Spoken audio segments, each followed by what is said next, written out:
Hey folks, Matt Easton here, Schola Gladiatoria, and this is just a quick video that is really based on the comments underneath my two most recent Game of Thrones related videos. But this isn't about Game of Thrones, this is actually about medieval battle tactics. Well, not even just medieval, actually just tactics in general.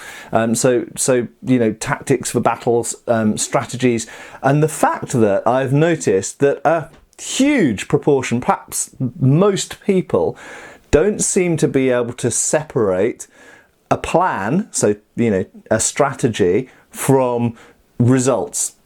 And so a lot of people seem to have a rather simplistic, I don't mean that in an insulting way, but it is kind of simplistic or childish judgment of tactics based purely on what happened.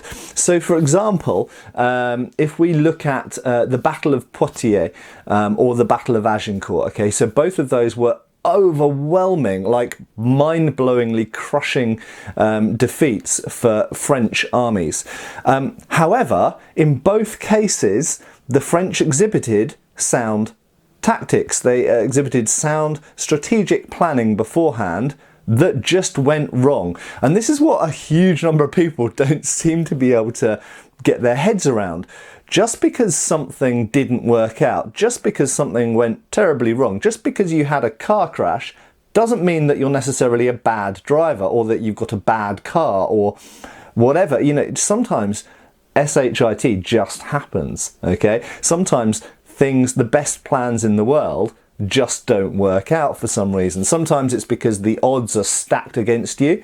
Sometimes it's because of the weather. Sometimes it's because some, you know, weapon system that you have fails, doesn't work properly, which you couldn't have foreseen. It doesn't mean that your strategy was bad. So if we take Agincourt for an example, there was a plan, probably drawn up by Marshal Boucicaut, to have two wings of cavalry to basically, they knew about the, you know, English longbowmen, they knew about the overwhelming firepower, obviously no fire, but anyway, overwhelming firepower, and they were going to do wings around, essentially, to attack the English army in the flanks and occupy the archers, while the French army on foot, a lot of people seem to think that the French army all charged on horseback, which of course it didn't. The majority of the French army, vast majority of the French army, was on foot.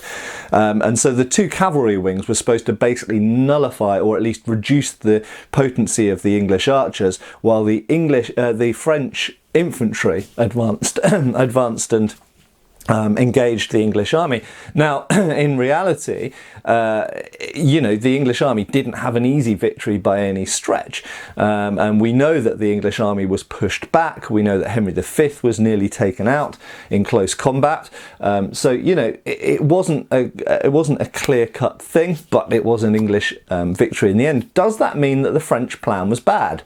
No, it just means that both sides had their own strategies, both of which were valid. You could say, in fact, that the French had more of a strategy than the English did, because the English really were just kind of retreating at that point. They were just trying to get back to Calais and get away. But they were forced into a corner. They found a good bit of land and they quickly drew up a strategy, and it was a fairly typical English strategy for the period, for the 100 Years' War.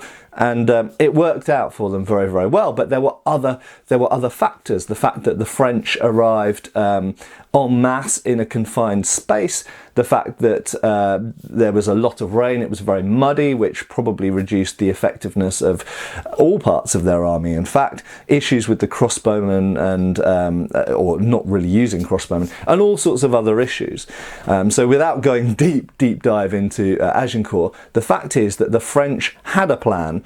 There was nothing fundamentally wrong with the plan. In fact, we see a similar plan later in the 100 Years' War working very well against English armies. So nothing wrong with the plan, it just didn't work out.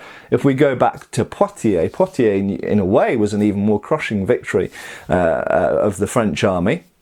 And, you know, one of the good things that the French had realised by that point was that Crécy, their cavalry, had been shot to pieces by archers, and so they dismounted. You know, they advanced on foot. Well, there you go. You know, fundamentally, if you look at a battle and it was a crushing victory for crushing success or defeat for one side or the other, it doesn't necessarily mean that the plan was bad. So that's really all I want to say. Separate in your mind, look at the strategy on paper based on what they knew, based on past experience. Was the plan good? And judge the plan within its own context. Was the plan good?